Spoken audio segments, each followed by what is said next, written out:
महाशिवरात्रि एक ऐसी रात जिसे भारतीय संस्कृति में सबसे पवित्र, सबसे शक्तिशाली और सबसे रहस्यमयी रात कहा जाता है। यह वह समय है जब पूरे ब्रह्मांड की ऊर्जाएं शिवतत्व के साथ एक विशेष संतुलन में होती हैं। लेकिन क्या आपने कभी सोचा है कि महाशिवरात्रि क्यों मनाई जाती है? शिव की पूजा इस रात को ही इतनी महत्वपूर्ण क्यों मानी जाती है? और इस रात जागरण, उपवास और ध्यान का रहस्य क्या है?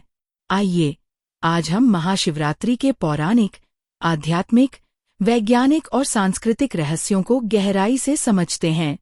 हिंदी पुराणों में महाशिवरात्रि को कई महत्वपूर्ण घटनाओं से जोड़ा गया है। सबसे प्रसिद्ध कथा बताती है कि इसी पावन रात भगवान शिव और माता पार्वती का विवाह हुआ था। पार्वती ने वर्षों की कठिन तपस्या के बाद शिव को पति के रूप में प्राप्त किया। शिव और शक्ति के इस दिव्य मिलन के कारण ये दिन प्रेम, समर्पण और संतुलन का प्रतीक बन गया। दूसरी कथा समुद्र मंथन की है। जब हलाहल नाम का विष निकला तो तीनों लोकों में हाहाकार मच गया। संपूर्ण सृष्टि को बचाने के लिए भगवान शिव ने वह कालकूट विष अपने गले में रोक लिया और नीलकंठ कहलाए। ये घटना भी महाशिवरात्रि से जुड़ी मानी जाती है, इसलिए भक्त इस दिन शिव की करुणा और त्याग का स्मरण करते हैं। एक और मान्यता कहती है कि इसी रात शिव ने पहली बार अनंत ऊर्जा के प्रतीक अक्रिलिंग रूप में स्वयं को प्रकट किया था। इसीलिए महाशिवरात्रि शिवलिंग पूजा का सबसे प्रमुख दिन माना जाता है। योग और तंत्र शास्त्र बताते हैं कि महाशिवरात्रि की रात मानव शरीर में ऊर्जा का प्रवाह स्वाभाविक रूप से ऊपर की ओर बढ़ता है। इसलिए कहा जाता है कि इस रात सोना नहीं चाहिए, ध्यान, जप और जागरण करना चाहिए। शिव कोई व्यक्ति नहीं है, शिव एक तत्व है। शिव का अर्थ है शून्य, मौन, अनंत, शांति और चेतना का सर्वोच्च स्तर। महाशिवरात्रि वह रात है जब साधक इस शिव तत्व के सबसे करीब पहुंच सकता है। इस रात किया गया सिर्फ 10 मिनट का ध्यान भी सामान्य दिनों के कई घंटों के ध्यान के बराबर माना जाता है। अब बात करते हैं विज्ञान की। मनुष्य के शरीर का लगभग 70% हिस्सा जल से बना है। चंद्रमा समुद्र की लहरों को प्रभावित करता है, तो फिर हमारा शरीर कैसे अछूता रह सकता है? महाशिवरात्रि की रात चंद्रमा अपनी कमजोर अवस्था में होता है। इसका मतलब है कि मन अधिक स्थिर रहता है, भावनाएं संतुलित रहती हैं, ध्यान और साधना अधिक प्रभावी होती हैं। योग सिद्धांत के अनुसार इस रात रीढ़ की हड्डी में ऊर्जा स्वतः ऊपर उठती है। इसीलिए कहा जाता है कि इस दिन जागरण सिर्फ धार्मिक नहीं, बल्कि ऊर्जा विज्ञान आधारित प्रक्रिया है। महाशिवरात्रि पर उपवास रखना शरीर और मन को शुद्ध करने का तरीका माना जाता है।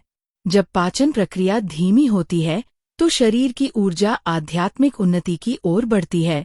इस दिन फलाहार, जल और सत्वगुण बढ़ाने वाले आहार लेने की सलाह दी जाती है। उपवास मन को एकाग्र करता है और साधना को गहराई देता है।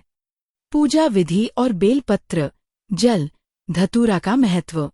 शिवलिंग पर बेलपत्र चढ़ाने का मतलब सिर्फ परंपरा नहीं है, यह एक वैज्ञानिक प्रक्रिया भी है।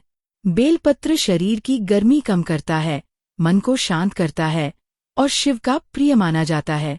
शिवलिंग पर गंगाजल, दूध, दही, शहद और शक्कर का अभिषेक किया जाता है। यह 5 तत्व, पंचामृत, शरीर मन को संतुलित करते हैं। धतूरा और भांग शिव के प्रतीक इसलिए हैं क्योंकि ये नियंत्रण, जागरूकता और मन के स्थिर रहने का संदेश देते हैं। पूजा करते समय ओम नमः शिवाय का जप किया जाता है। इस पंचाक्षरी मंत्र की लय और कंपन तंत्रिका तंत्र को शांत कर देती है। महाशिवरात्रि की रात किया गया जागरण सिर्फ धार्मिक अनुष्ठान नहीं है। जब आप जागते हैं तो आपकी ऊर्जा ऊपर की ओर बढ़ती है। जब आप सोते हैं तो ऊर्जा नीचे की ओर जाती है। इस रात ऊपर उठने वाली ऊर्जा का लाभ लेने के लिए जागरण, ध्यान और जप करना अत्यंत शुभ माना जाता है। महाशिवरात्रि हमें सिखाती है कि भीतर के अंधकार को भक्ति और साधना से मिटाया जा सकता है। शिव कोई मूर्ति नहीं है, वे चेतना की वह अवस्था है जहां मन पूर्ण स्थिर हो जाता है। जीवन में संतुलन ही सबसे बड़ा धर्म है। त्याग, करुणा, शांति और समर्पण यही शिव का मार्ग है।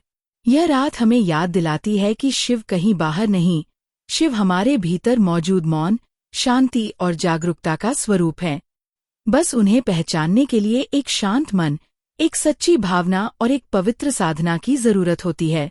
अगर आप इस महाशिवरात्रि को सिर्फ एक त्योहार की तरह नहीं, बल्कि एक आध्यात्मिक अनुभव की तरह मनाएंगे, तो आप महसूस करेंगे कि शिव ऊर्जा आपके जीवन में कैसी शांति, स्थिरता और नई चेतना लाती है।